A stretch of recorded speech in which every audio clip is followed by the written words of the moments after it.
You're listening to the Create a Life That Is Beautiful podcast with your host, Leticia Ringe, and this is episode number 8.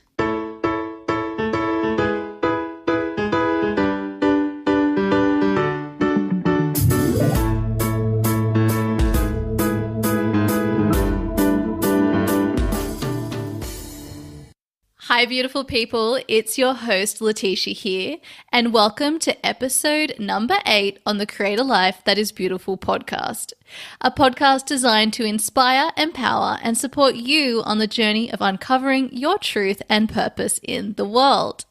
Today, our guest is personal brand photographer and marketing guru, Hayley Richardson. Hayley helps her clients, who tend to be creative women in business, express their authentic self through photography in the perfect way to attract their ideal clients.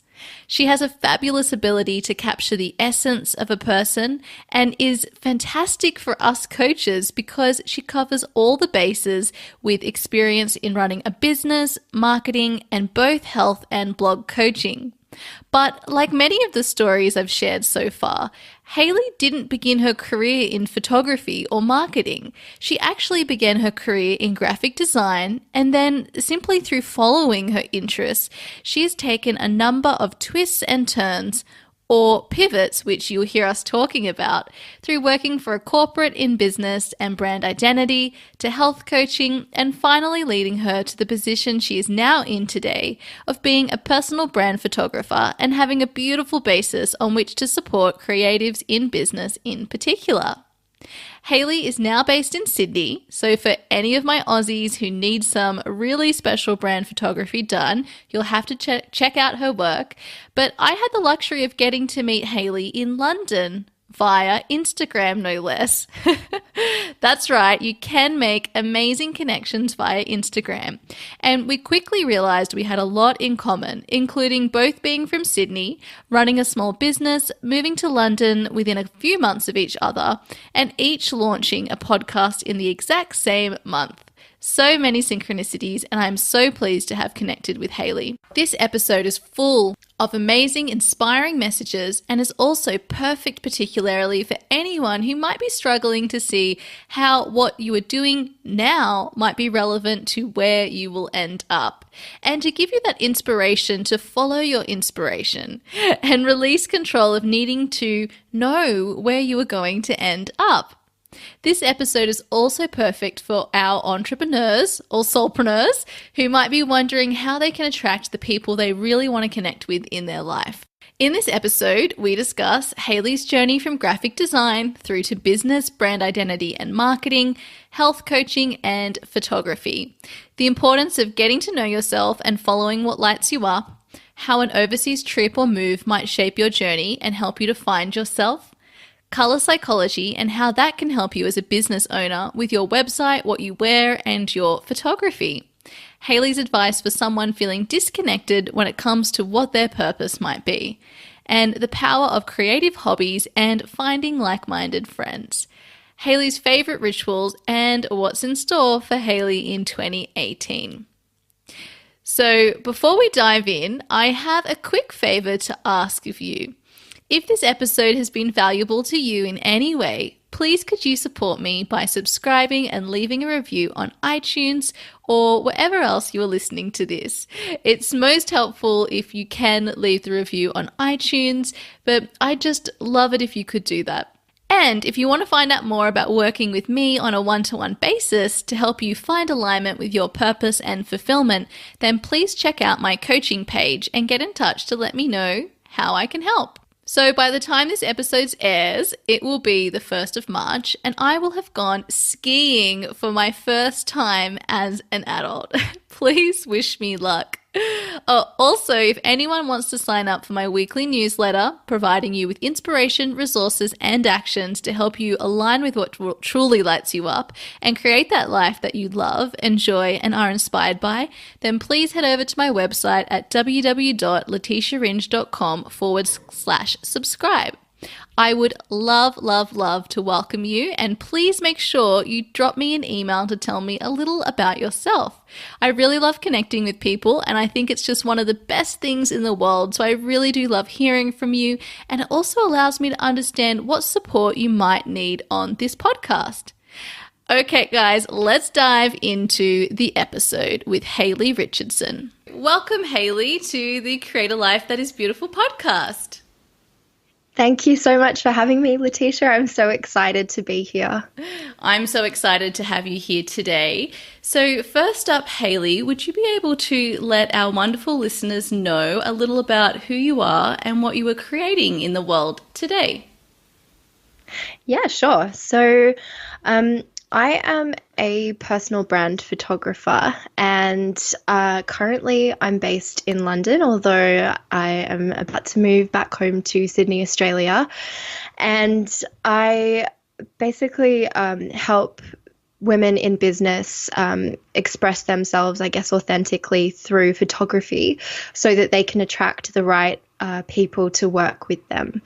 And one of my real fascinations in the work that I do, which is kind of recent addition, is working with color psychology. I love really helping people kind of unlock their brand messages and finding colors that are relevant and help support their messages, and also colors that enhance, I guess, the natural beauty of my clients as well in their photographs. Oh, that's so cool. And your photographs are gorgeous. I love them. And you do have such just an amazing ability to really capture that person's essence of, well, at least the ones I've seen. They're so gorgeous. I love them. So, but tell us, I'll come back to this color psychology because that is a super interesting topic. But tell us, how did you get started even in this space? Like, was it something that you knew you wanted to do right out of school, or how did you begin? Yeah, okay. So I guess my story is quite an interesting one. It's certainly not polished, so I won't be telling you this, amazing story where I come out triumphant or anything like that yet. I'm still kind of, really working my way through my passions, and I feel like right now I really am on kind of the precipice of finding, a true combination of everything that I really love. But I think it makes sense to take everything back to my university days, or even, I guess, back to the end of high school. And I think back at the end of high school, I didn't really know what I wanted to do. My parents always told me that they thought I would be a good graphic designer. And so that was something that I always kind of had in the back of my mind. And I was also really interested in interior styling. And that, to be honest, was probably one of my bigger dreams, to be an interior stylist. But I think back at school, I was quite low in self-confidence and never really thought that that was something I would be able to do. And so I kind of, while I was looking for university options, I did look into some interior design courses, but couldn't find one that was sort of the right fit.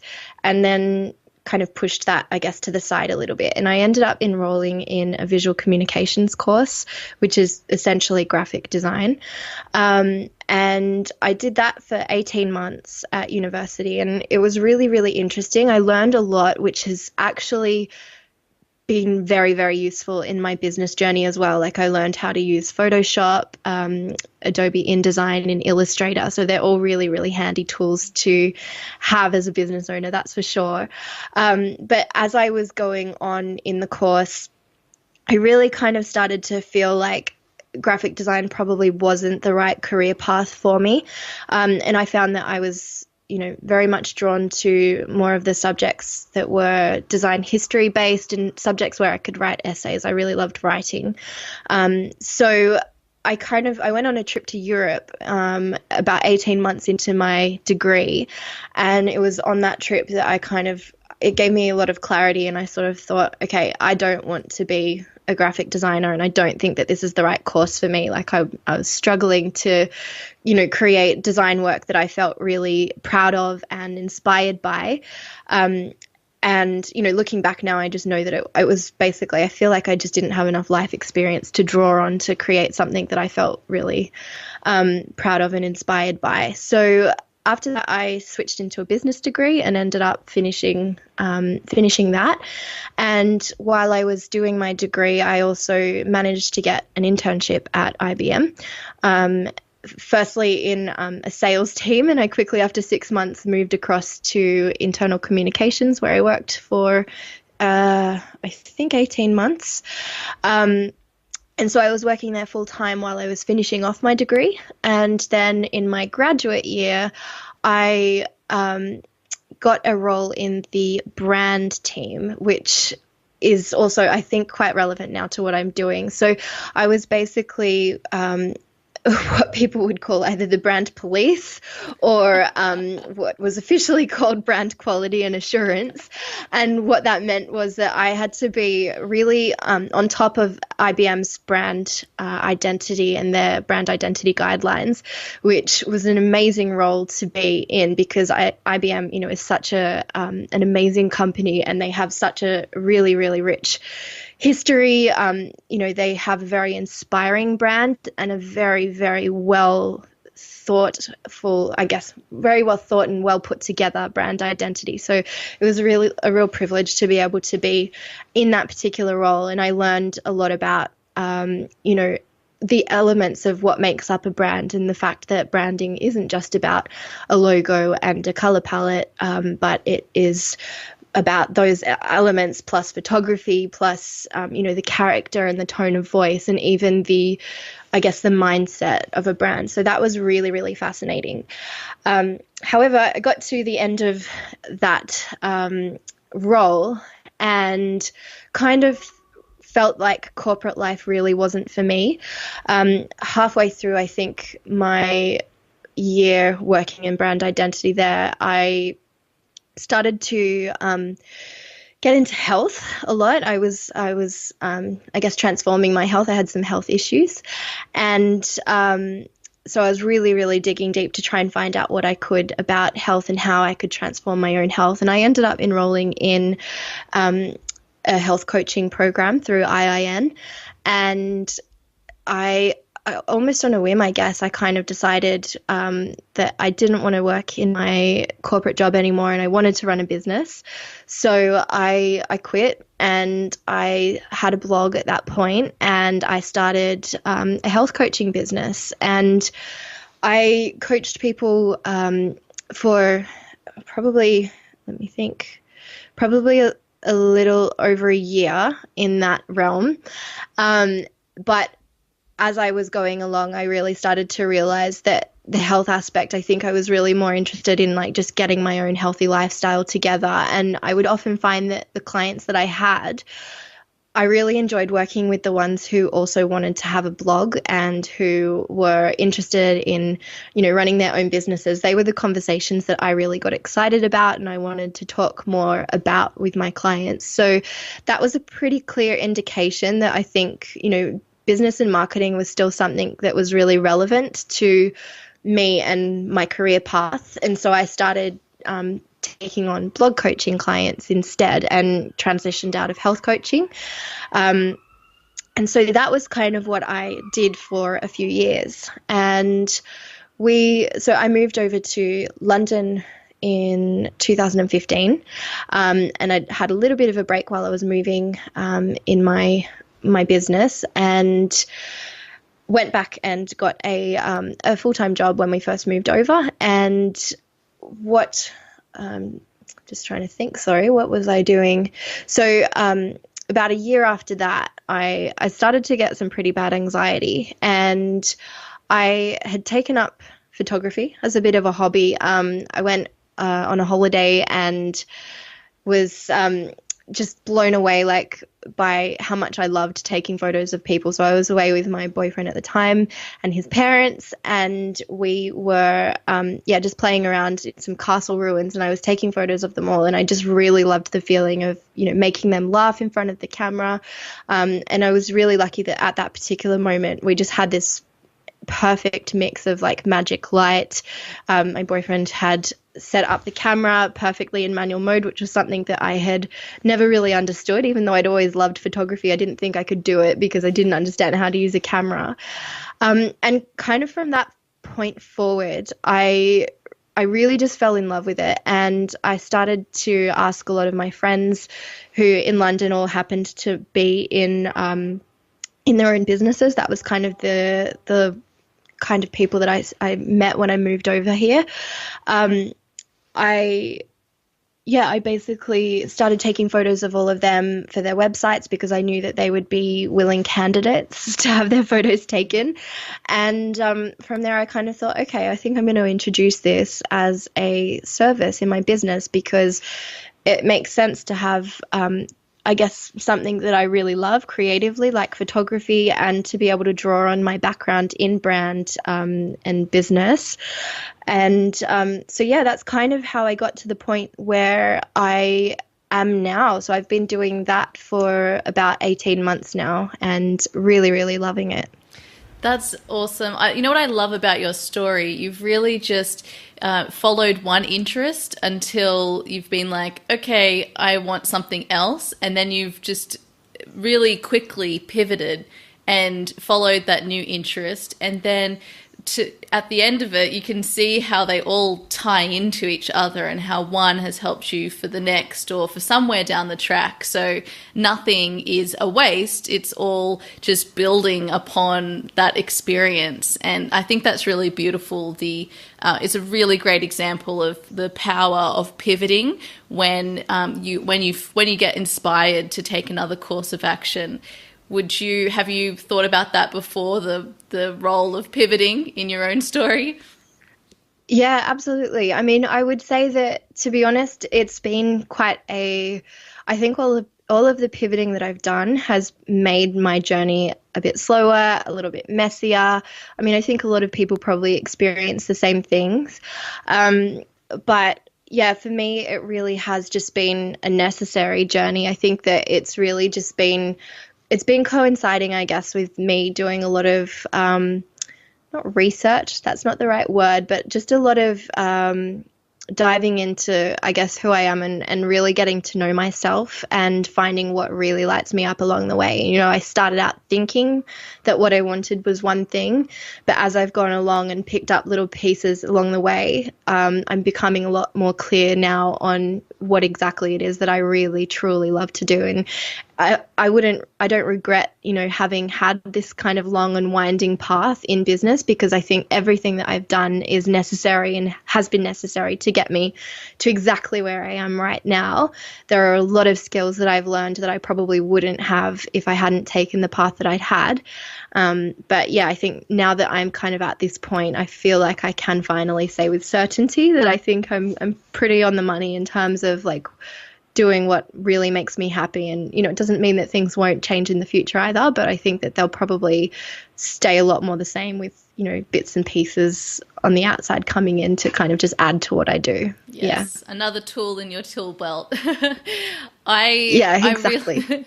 I really love that when we leave school, I mean, there's just no way to know who we really are. So it's really an impossible. Well, for some people, they have that one passion, and they're like, this is what I want to do, and maybe it won't change. But I would argue that that's the exception, not the rule. And so we all need time to get to know what we even like doing, and that involves learning about it and practicing it, because we all know that what you learn when you study something is can be very different in practice. So it's both the learning and the practice which is necessary.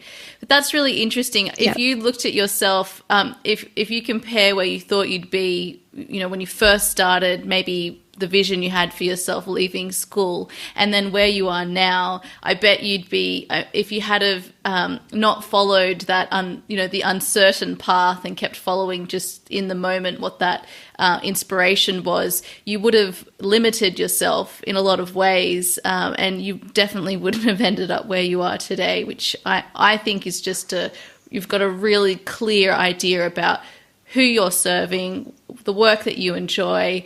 And that's something that many people would love to have as well. Yeah, 100%. You're so right. You know, looking back 10, well, I guess it's almost 11 years now since I left school.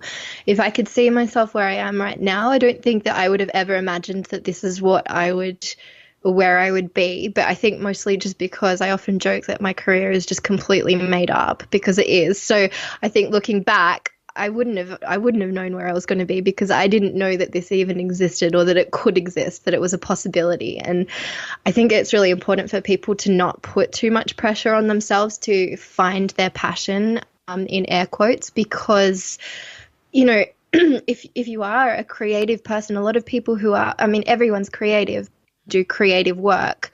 Quite often, the work isn't a clear and obvious path. It is something that you probably will end up making up yourself and pulling in different aspects of yourself. So, you know, some people, and it used to freak me out a lot that I had most of my friends from school became teachers, and they always knew, most of them always knew that they wanted to be a teacher.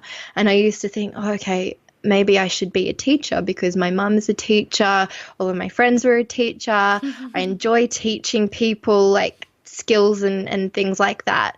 But I knew deep down that was never really the right thing for me. You know, there was always something that was holding me back. And it's probably the fact that, you know, I'm an introvert and there's probably nothing worse in my mind than spending all day, every day with a classroom full of children. As much as I love kids and I could happily teach kids, I'd prefer to probably have a class of about 5 max. So, you know, I think, you know, that caused a lot of anxiety for me back in the day to kind of just feel like I had to have this defined path. And, you know, if I had had a clear career or vocation that was traditional, maybe things would have been easier, but I didn't. And, you know, I'm really glad that I am now where I am. Yeah, well, I love that you mentioned the teaching because actually what you're doing, what you have been doing in many of your roles has been teaching. It's Yeah. just not as a teacher in a school.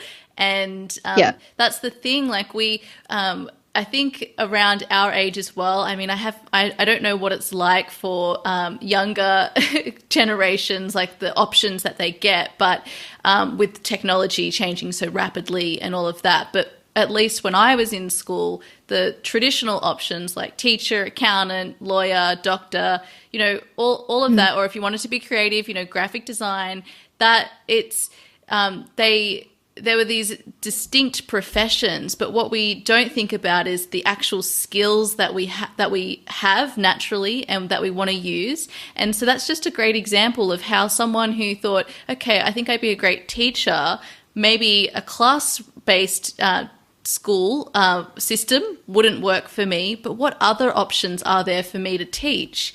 And Yeah. I think that's just such an amazing way to look at things because we really do limit ourselves by thinking, okay, I've got to go into this box that's already been created, rather than, as you say, you know, making up your own story and path. Yeah, absolutely. I really am an advocate for, you know, strengths-based work and really digging into understanding what your innate strengths are and then looking at where that might be able to take you, because I think there's so much power in knowing what you're really good at. But it's not something that we, I think, are very often encouraged to do. From what I remember, even, you know, back at school, I think we might have done a couple of quizzes or something like that. But it was never something that we're really encouraged to explore deeply. And, you know, I think that there's just so much great information that we can uncover about ourselves when we really do look at that. I was doing it with a client just yesterday. We were looking at, you know, she was at a stage in her business where she was finding that, you know, some of the work that she was doing wasn't really lighting her up anymore. And, you know, she was looking at possibly exploring different options. And we kind of thought, well, we sat down and said, okay, well, what are your actual strengths? And she wrote them all down. And actually, she discovered that her strengths really are aligned to a lot of the work that she was doing right now. But there were other parts of what she was doing that weren't so much in relation to her strengths. So what we realized was actually she doesn't need to go and have a whole career change or anything like that. She probably just needs to get more clear on the kind of clients that she is ideally suited to, and start to communicate that a little bit better, and be able to do more of the work that she really loves. So yeah, I think that there's so much gold in that.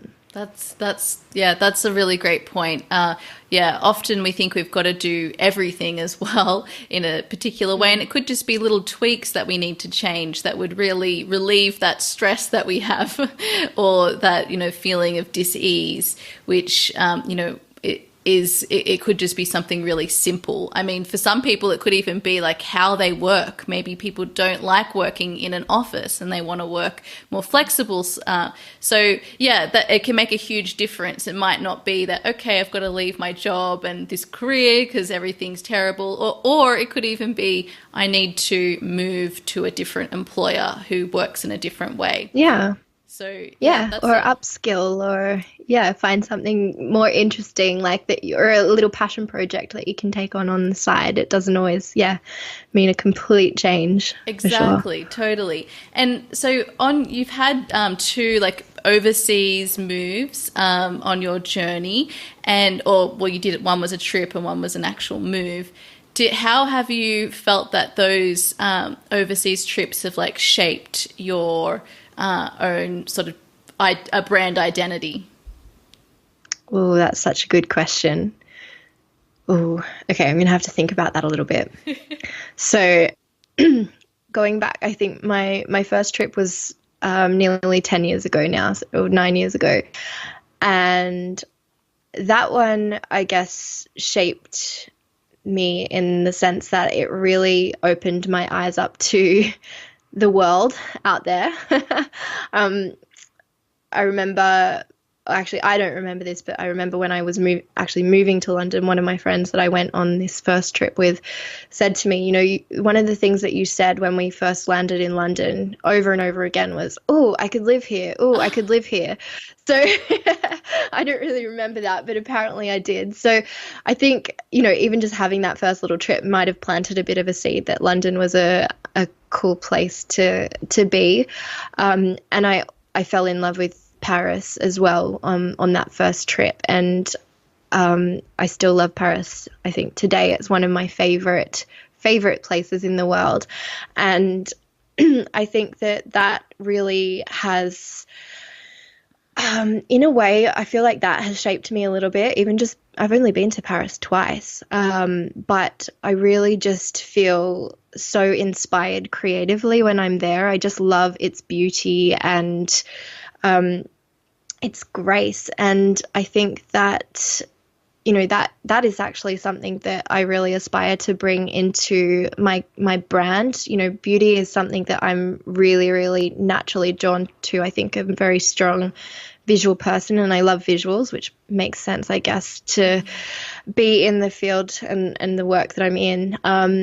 And so I feel like that has really influenced a lot of my work. And I really, had I been staying in London longer, I really would have loved to have spent a little bit more time in Paris and doing some photo shoots there and bringing that kind of European feel to a lot of my work. And I have no doubt that I'm definitely going to be back in Paris one day for, work and holiday. So I know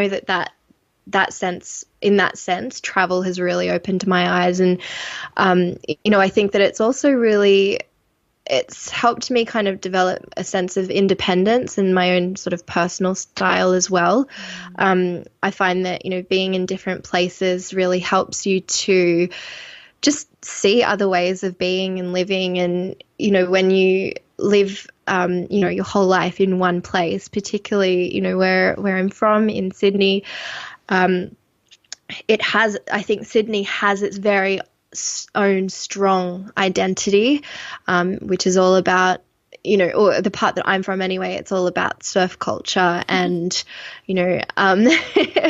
being a beachy person. And I love the beach, and I'm so excited to be going back to, the beach and spending time there every day. But I wouldn't really class myself as a beach bum or a beachy person.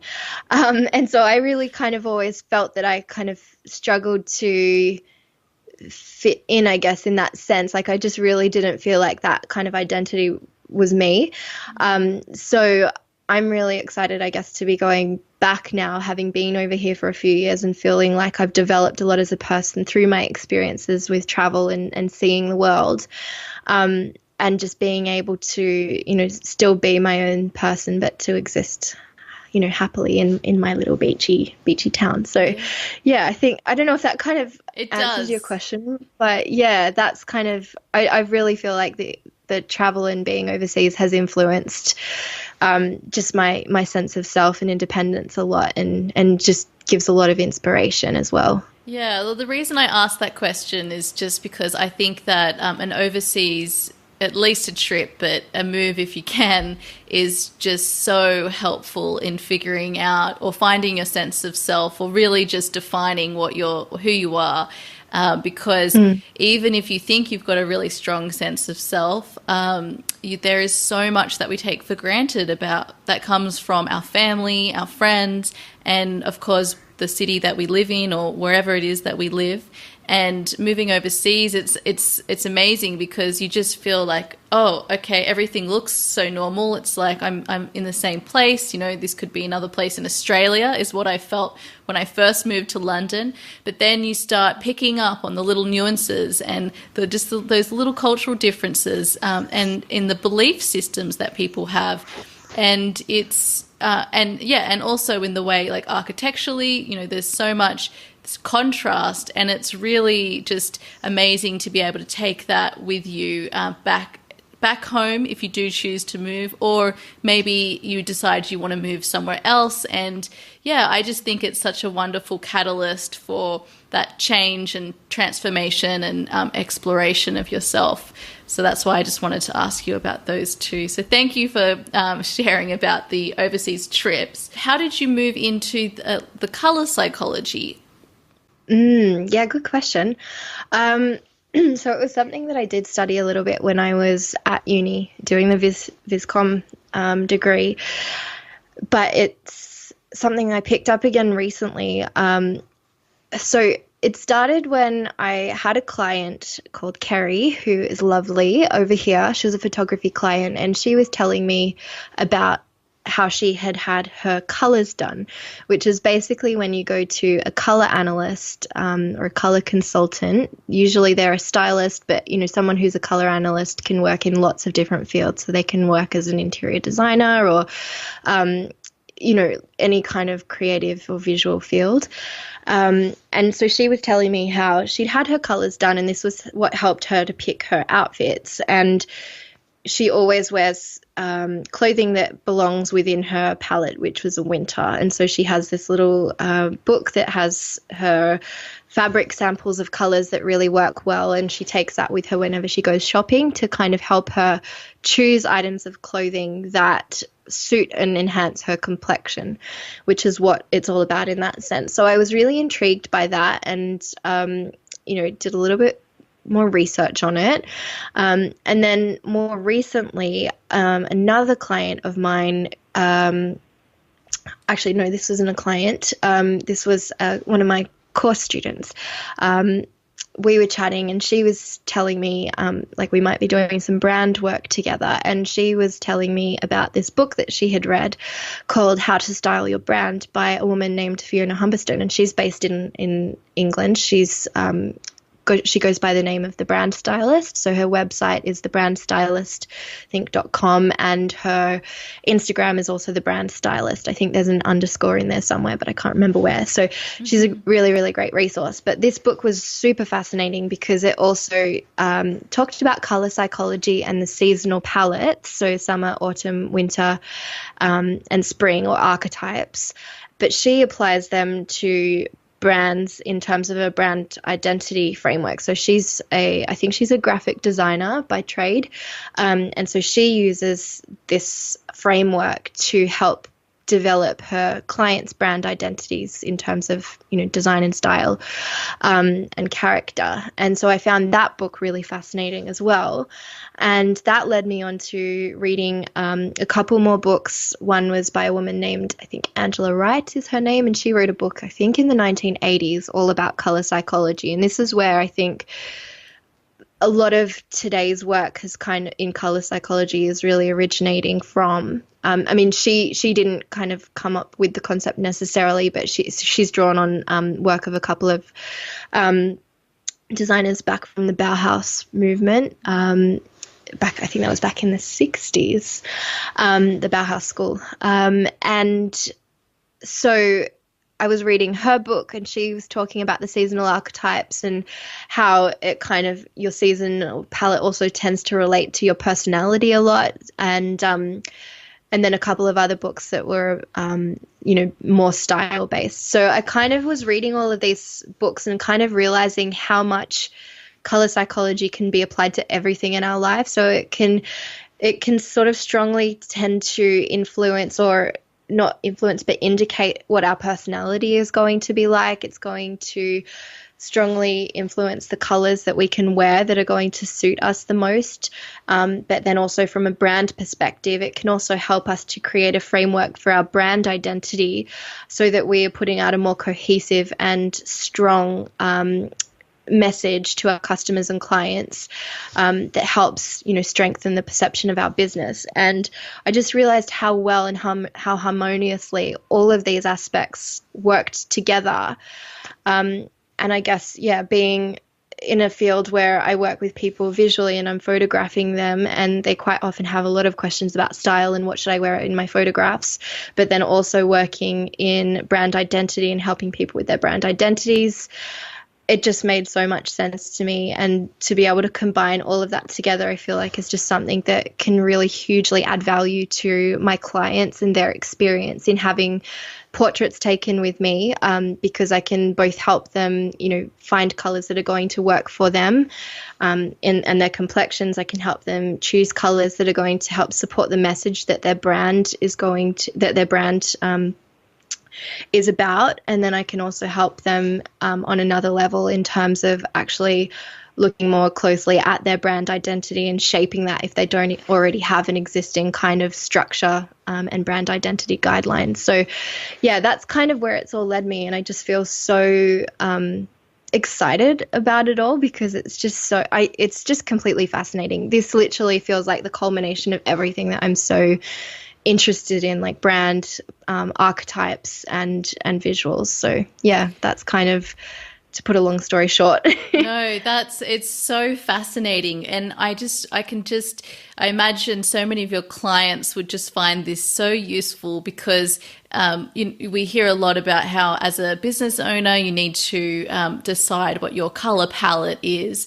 And just speaking from my own experience, I found that really difficult, because I love like all colors, like so many. And I imagine that many other people would find it really difficult also to pick, what most represents their personality, and also what suits their complexion, and what those colors mean. It's so amazing. And I mean, within each color, there's so many different shades, and that's how you have the different seasonal tones. And that's a fantastic subject. So I can see that you would be adding so much value there to your clients. So thank you for taking that direction.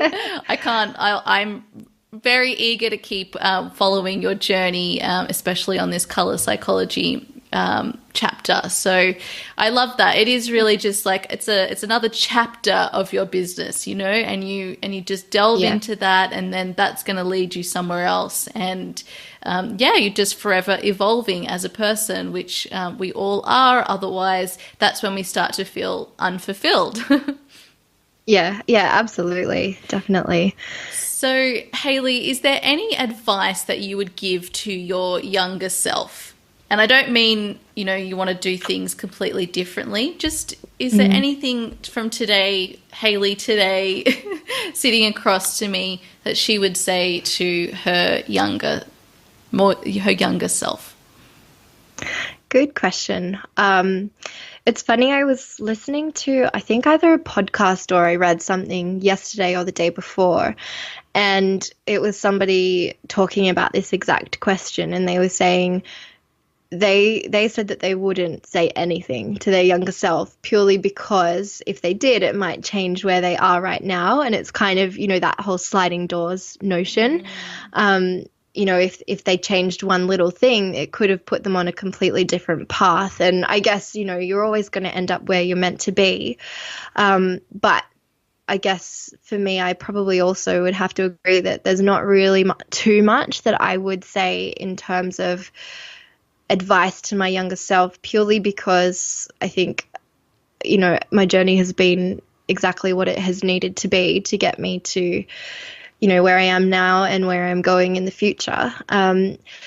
I mean, that said, though, I guess if I could just have like a nice little bit of friendly advice for myself 10 years ago, it would be don't rush things, just let things happen as they're meant to, and enjoy yourself more, and just don't worry because everything will work out. Things don't always go to plan, but you'll get to where you need to be and it will be perfect as it is. So yeah, I think that's probably what I would say. That is beautiful. I love that. And actually that question, the reason I love to ask it is not to regret anything or to change anything at all. We can't do that. There's no point even spending any time on that. But it's really nice to look at what wisdom you have that you could give your younger self that might be in the form of, you don't need to worry, or you just keep following what interests you, and you're going to end up exactly where you need to be. And I think there's just so much comfort in realizing that, like, as yourself today, that would be the advice that you give yourself. It's actually a really beautiful position to be in my opinion. And I agree.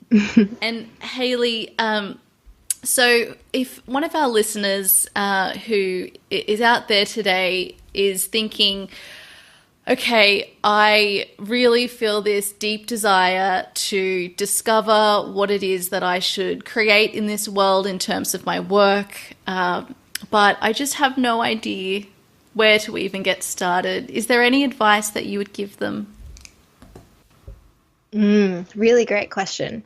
So I think that, to be honest, if someone's feeling like a little bit stuck and unfulfilled in their life, it's probably always really great to start just by going inward a bit and not even looking necessarily for answers in terms of what they want to fix on the outside, like, whether they want to change career or something like that, or I don't know, change another aspect of their life, making big life decisions like moving overseas or something like that. I mean, that can always help, but I think that it probably really helps to just start to do a little bit of work around figuring out who you are as a person, what makes you happy, what you feel is not working right now that is keeping you feeling like in the position that you're feeling, where things might be feeling either stuck or just a little bit boring or not exciting enough or just inauthentic to you.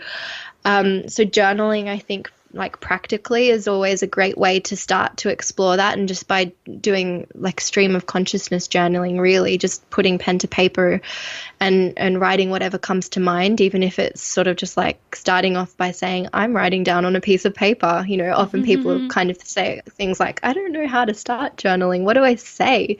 You just write whatever comes to mind, and eventually, some thoughts will pop into your head and you write them down as well.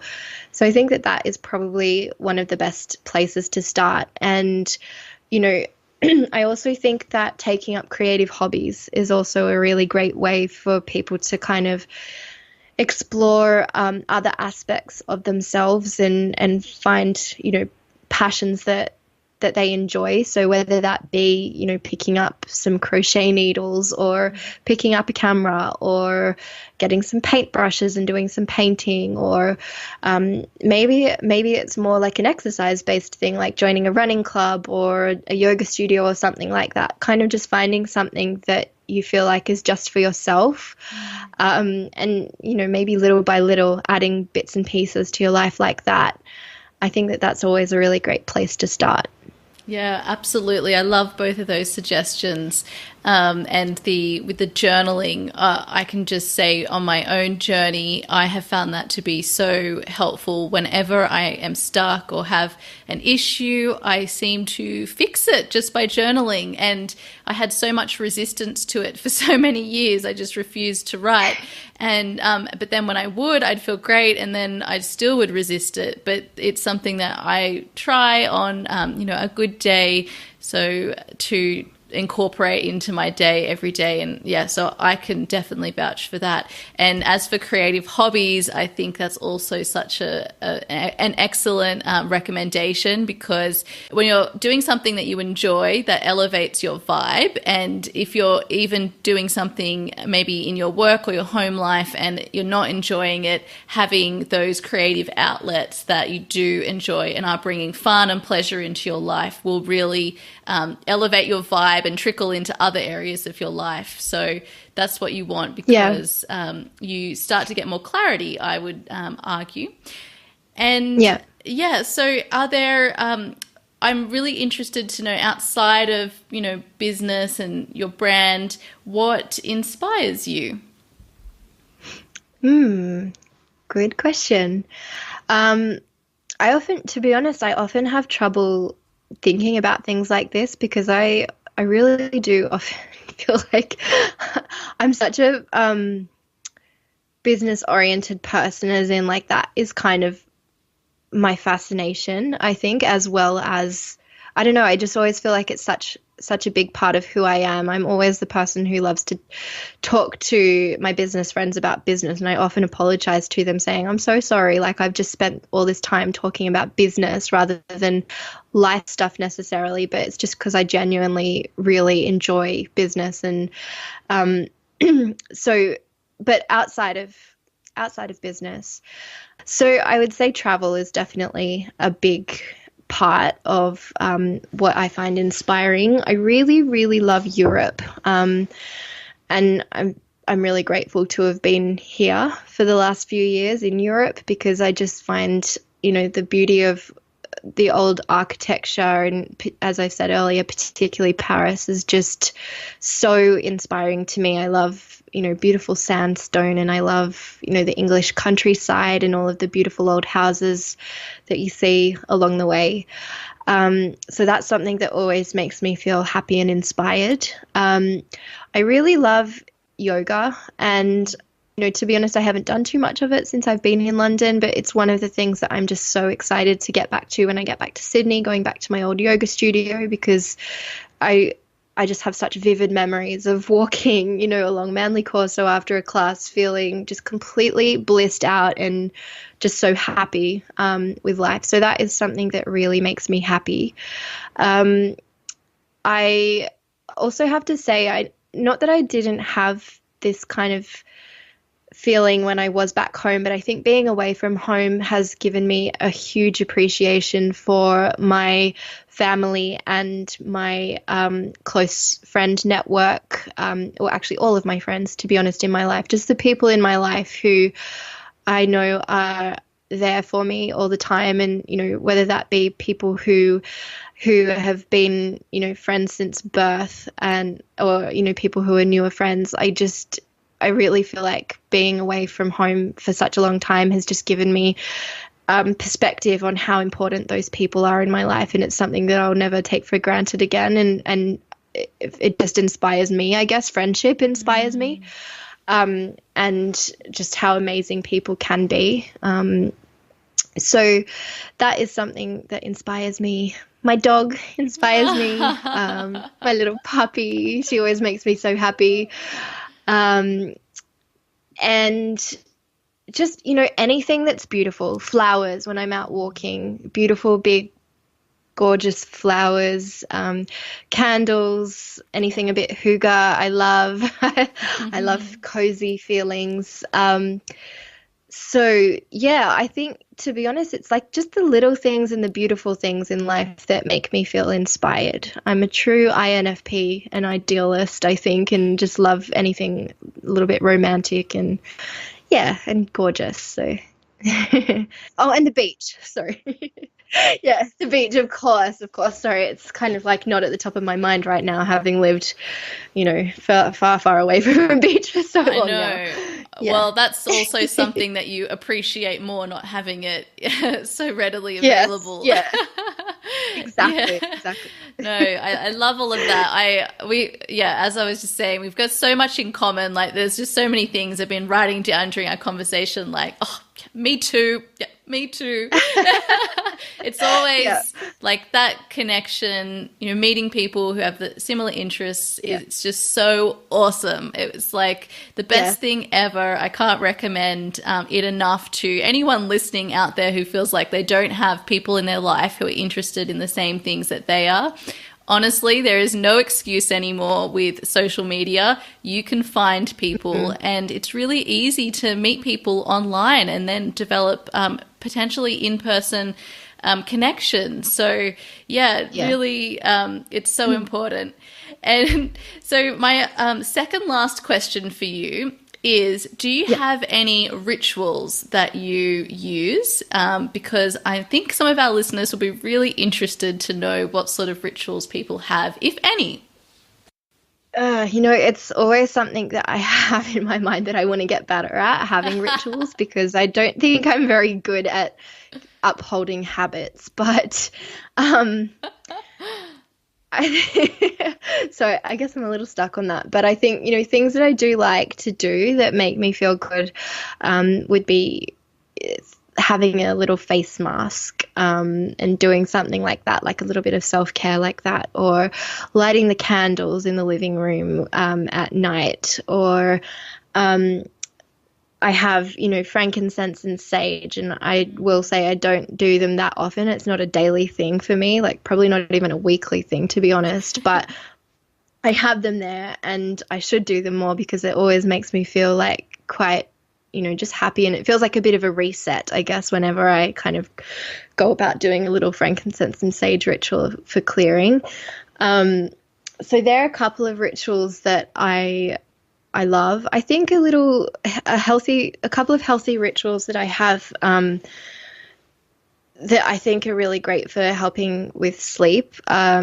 I always like to put my phone out of my room at night so that I don't use it first thing in the morning, because I know even if I have it in my room and I say I'm not going to use it in the morning, I do. So, having that outside, and I think also having a non-fiction book. This is something I've introduced recently, but having a non-fiction book next to the bed just to read a chapter before going to sleep always seems to help me unwind and sleep a lot better than perhaps going to bed after being on my phone for a while, or going to bed after if I've been working late. I never sleep well if I just go straight from the computer to bed. So just things that sort of promote rest and relaxation are really great rituals. And then another one, probably walking. I think that's probably one of the biggest rituals in my life. I just love going for walks, and I always feel so much better when I do it. So, in London, I've always loved walking along Regent's Canal. We've been lucky to always live relatively close to there. So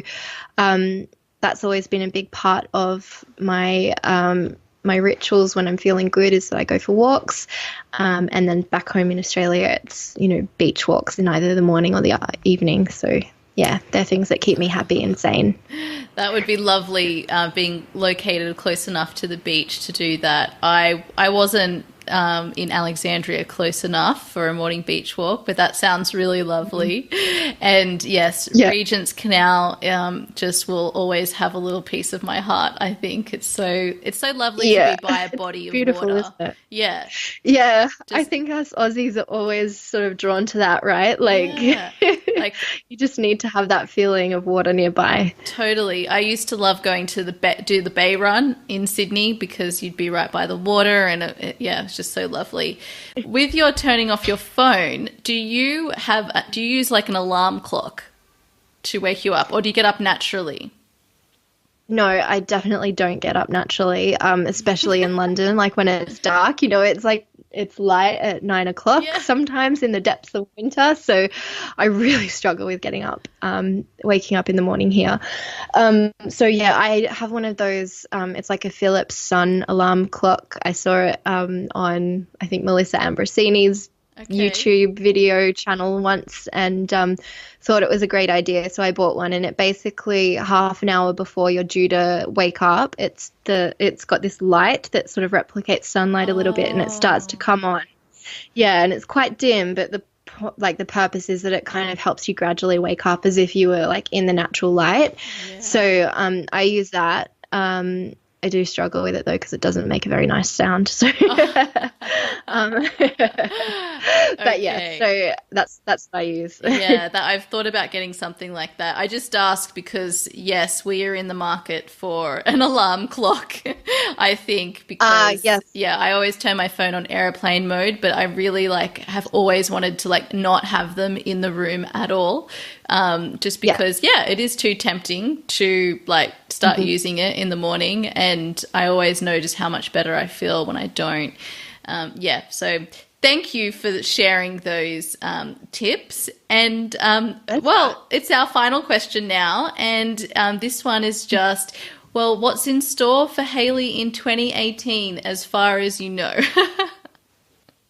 Yeah, yeah. Well, I guess yeah. There's a bit of change coming for me with the move back home and everything. So, um, this year is probably going to be an interesting one, I think. I'm moving home, and I really don't know what's in store. I plan on continuing my photography, and I really hope to do the color analyst course so that I can kind of get more of an understanding of color psychology. It's something that I'll definitely have, as much knowledge as I can with all of the research that I can do myself. But I always love to take a course as well and just sort of like know that I've got all of the bases covered. Yeah.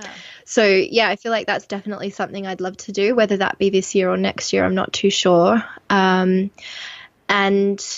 yeah, I think for me, it's probably going to be a big year of connection. Moving back home, I'm going to meet a lot of new people. I'm excited to go back and, start hanging out with a lot of my friends from Sydney, spending time with my family, all of that kind of thing. So, yeah, it kind of just feels like a nice year. And to be honest, I feel like I say this now, but I feel like I'm probably just going to have like a year where I take things really easy. So just, go with the flow a bit, see what happens. And yeah, just kind of just let things happen a bit naturally. So Wow. yeah. That sounds wonderful. So, Yeah, yeah. well, I'm really excited to see where you end up, and I just want to say thank you so much for coming on to the podcast today and sharing all your wisdom and your story with such an open heart. I know there will be so many people who it will connect with, and yeah, it's just such an honor to share this space with you. Thank you for having me, Leticia. It's been so much fun, and I'm so grateful that you asked me to take part in it. So there it is, my friends. So much beautiful wisdom in there from our wonderful friend, Hayley Richardson. I hope whoever you are listening to this now, that you feel some comfort in where you are and that you are exactly where you need to be. Doors are opening for you. You just need to keep answering the call from your own inspiration. And one day, before you know it, you will find that you are in the perfect place and that everything you have done to date has been leading you there. You can find Hayley's website over at www.hayleyrichardson.co or connect with Hayley on Instagram at Hayley Richardson Photography. And don't forget, if you are a creative entrepreneur, to check out her podcast, Marketing with Hayley, which brings you practical branding tips and insights to help you grow online. You'll also find the show notes for this episode over at www.leticiaringe.com/Hayley Richardson. And don't forget to subscribe and leave your review if you are finding these episodes to be valuable. I would also love you to join us in the Create a Life That Is Beautiful tribe for my weekly newsletter with tools, tips, and inspiration for creating a life you love, enjoy, and are inspired by, including getting access to my 21-week free program. Please head over to www.leticiaringe.com/subscribe and join us. Okay, everyone, have a wonderful week. Wishing me luck with my skiing, and I'll see you next week for another episode to help you unlock your truth and purpose. Bye.